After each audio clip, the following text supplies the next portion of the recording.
Bonjour les humains, 31 juillet 2024.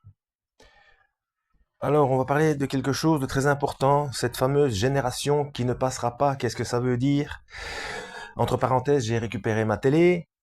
Enfin, j'ai eu ma nouvelle télécommande, donc ma télé fonctionne, donc je vais, tout le monde s'en fout, mais moi pas. Donc je vais à nouveau pouvoir bien m'abrutir l'esprit. Enfin, je vais essayer. Moi, j'espérais, quand je regarde la télé, regarder des films, etc., pour me changer les idées, mais il n'y a rien à faire. L'esprit veut rien savoir, il reste concentré sur les choses importantes, hein. Donc en Matthieu chapitre 24, verset 34, hein. Alors je vais le lire à la lumière de la Bible Chouraki. C'est pour ça que je vous ai dit plusieurs fois, il n'y a rien à faire. Il faut s'intéresser aux langues originales, que moi malheureusement je ne fais pas suffisamment, je n'ai toujours pas de Bible Strong, et je ne connais pas l'hébreu à part quelques petits mots par-ci par-là, et ni le grec ni l'araméen d'ailleurs. Et c'est pour ça que, bon, pour certaines choses, la Bible Chouraki, ça aide pas mal, hein, parce que moi aussi, ce sont des choses sur lesquelles je me suis posé des questions avant de me rendre compte et d'avoir été éclairé par l'esprit, quoi, hein. Bref, le fameux verset 34 et 35, hein, donc les versets 34 et 35 de Matthieu 24. Amen, je vous dis, cet âge ne passera pas que tout cela n'advienne. Le ciel et la terre passeront, mais les paroles, les miennes, ne passeront pas. Donc ce n'est pas écrit à la base. Donc là, en l'occurrence, Nouveau Testament, ça doit être en grec, hein, grec ou araméen. Bon, bref, ce n'est pas cette génération, c'est cet âge. Donc la période où les signes se passent. Donc la période où nous sommes. Donc, on ne parle pas de, de génération, enfin si, quelque part on parle de génération d'humains, mais on parle de la période, cet âge. Alors, quand on... ça dépend, c'est toujours un problème de perception, hein, parce que c'est vrai que quand on y réfléchit, quand on pense cette génération, euh, et puis il parle à ses contemporains, donc on peut penser qu'il parle qu'il parle aux gens, il parle de la génération des gens auxquels il s'adresse. Et en fait, non. Avec le mot âge, c'est bien plus précis. Donc, c'est bien la période, donc la génération des gens qui vivent les signes. Voilà. Et comme j'avais déjà répondu à quelqu'un qui m'avait posé la question, qui m'a plein de questions, hein. Donc déjà, oui, une petite chose supplémentaire dans Matthieu 25, c'est métaphorique cette histoire de l'huile et de euh, comment les vierges. Ce sont les brebis du Christ qui ont été lavées, qui ont été nettoyées. Donc ce sont les gens qui sont nés de nouveau, qui ont accepté le sacrifice, qui y croient forcément, qui y croient et qui reconnaissent Yeshua comme Seigneur et Sauveur de leur âme. Mais là-dedans, il y a ce qu'on appelle dans le langage d'aujourd'hui, donc les chrétiens, ils sont nés de nouveau, mais il y a les chrétiens selon la chair, donc ils y croient, ils ont foi, etc. Mais ils continuent à vivre comme comme d'habitude avec les habitudes du monde. Donc ne pas pardonner à quelqu'un qui a fait du mal, ne pas suivre les directives du Christ, aimer son prochain comme soi-même. Euh, en règle générale, c'est garder ses penchants selon la chair et donc ne pas faire d'efforts et surtout au niveau de ses qualités de cœur. C'est surtout ça qui compte, hein. Il dit, Yeshua dit, celui qui ne pardonnera pas à autrui, mon Père ne lui pardonnera pas non plus. Donc, ça, ce sont les vierges folles. Donc, les vierges qui ont accepté la vérité, mais qui continuent à vivre comme si, comme avant, qui ne portent pas leur croix, c'est-à-dire qui ne sont pas en guerre contre eux-mêmes. Voilà. Et pour ça, il y a énormément d'informations dans Matthieu 5 et Luc 6, hein. Et mais ailleurs aussi, hein, dans les gestes d'envoyer, donc dans les actes des apôtres, il y a concernant le comportement à avoir, surtout de manière interne.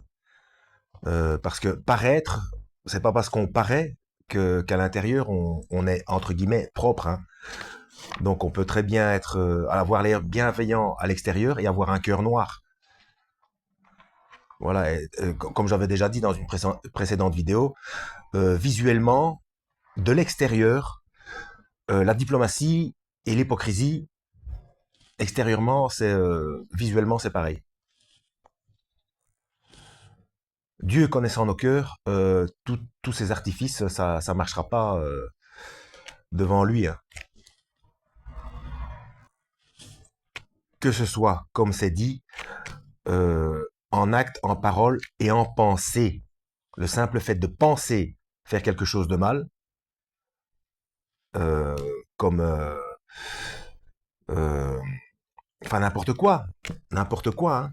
Hein, celui-là, par jalousie, celui-là, il a autant, j'aimerais bien avoir la même chose.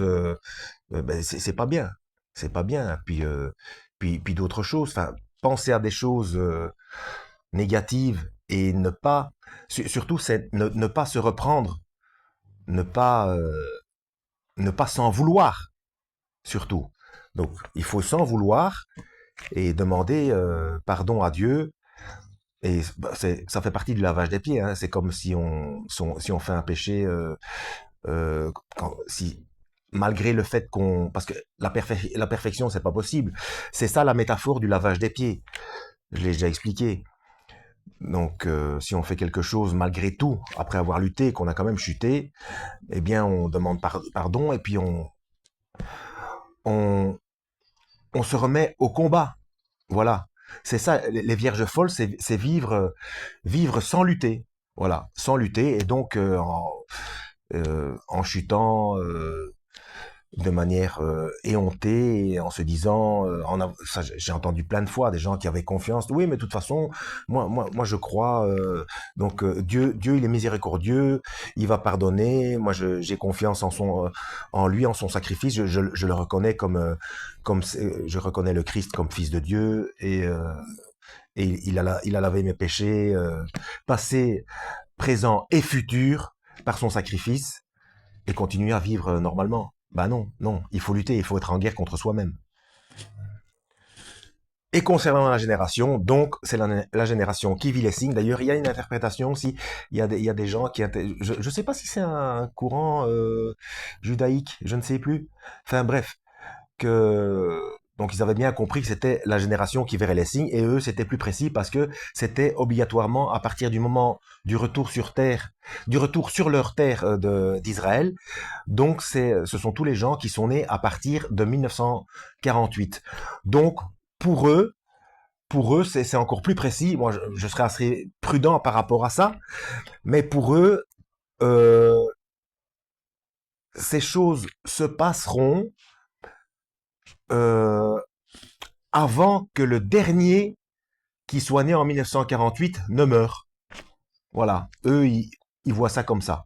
Alors que quand on lit les paroles du Christ, de Yeshua, voilà, cet âge ne passera pas. Bon, tout simplement la période de ceux qui vivent les signes. Hein. Donc son avènement arrivera du vivant de ceux qui vivent les signes qui sont en train de se passer maintenant, quoi. Tout simplement. Voilà, en espérant avoir été utile. Donc il n'y a rien à faire. Hein. Si vous n'avez pas une Bible Chouraki, procurez-vous-en une. C'est intéressant. Bon, les formulations des phrases, parce que parfois c'est beaucoup plus clair, et parfois c'est un peu compliqué, mais il faut se mettre dedans. Et puis ce qu'il y a de bien, c'est que derrière il y a tout un lexique avec les comment est-ce qu'on appelle ça? Oh mince, les équivalences. Voilà, les équivalences de tout un tas de mots. Hein. Voilà. Enfin bref, c'est bien. Moi j'aime bien. Voilà, et ça aide. Euh, oui, je vais quand même vous lire un truc qui est pas mal pour terminer sur une note d'humour, un petit instant. Alors, on va parler du tétragramme. Non pas que le tétragramme soit un sujet de moquerie, pas du tout, mais c'est ce qui est indiqué après. Et puis, il y a des infos qui sont intéressantes. Hein. Le tétragramme IHVH, moi j'ai toujours cru que c'était YHVH, puisque c'est le iode. Mais bon, c'est la prononciation IE, pour eux, I, c'est, voilà. Tétragramme IHVH est représenté sous deux formes. IHVH Adonai et IHVH Elohim, qui correspondent aux prononciations traditionnelles du nom divin en hébreu. Voir annexe sur les noms divins, page 2415, ça je vais pas vous faire, hein, parce que sinon ça va être trop long. Le texte hébreu comporte parfois des variantes d'orthographe selon le contexte ou la situation du mot dans la phrase. L'uniformisation est généralement faite sur la base du lexique automatisé des noms propres de la Bible hébraïque, géré électroniquement par le Centre informatique et biblique de l'abbaye de Maretsu en Belgique. Oh, oh, oh, oh. Voilà. Hop, une médaille. Les noms qui se trouvent déjà dans le contexte massorétique, hébreu-araméen, de la Bible restent identiques dans les autres parties. Deutérocanonique, Nouveau Testament. Voilà, ça a été géré par le Centre informatique biblique de l'abbaye de Maretsu en Belgique. Donc, cocorico. Alors bien sûr, ça va en faire réagir certains, surtout ceux qui aiment se moquer de la Belgique.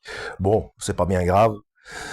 Au moins, on a servi à quelque chose de positif. Quoique, je vous ai déjà dit quand même, il y a certaines choses que je ne suis pas trop d'accord. Si vraiment c'est d'après le texte original, il faut les prénoms aussi. Hein, ça peut pas être Petro ou Petros. Ça doit être Cephas ou Képhas, hein, pour Pierre. S'il faut le. En même temps, oui, c'est le Nouveau Testament, c'était en grec. Mais bon, les prénoms, il aurait fallu mettre le. Ne faites pas aux autres ce que vous ne voudriez pas qu'on vous fasse. Vous n'aimez pas qu'on charcute votre nom. Ben, moi, je trouve qu'il faudrait mettre le nom original. Surtout que les noms veulent dire quelque chose. Ou alors, traduction complète, on aurait dû l'appeler le roc. Ouais, Pierre, le roc, quelque chose de solide, quoi. Après, bon, c'est pas grave en soi, hein, du moment qu'on comprend ce qu'on lit. Voilà. Que Dieu vous guide.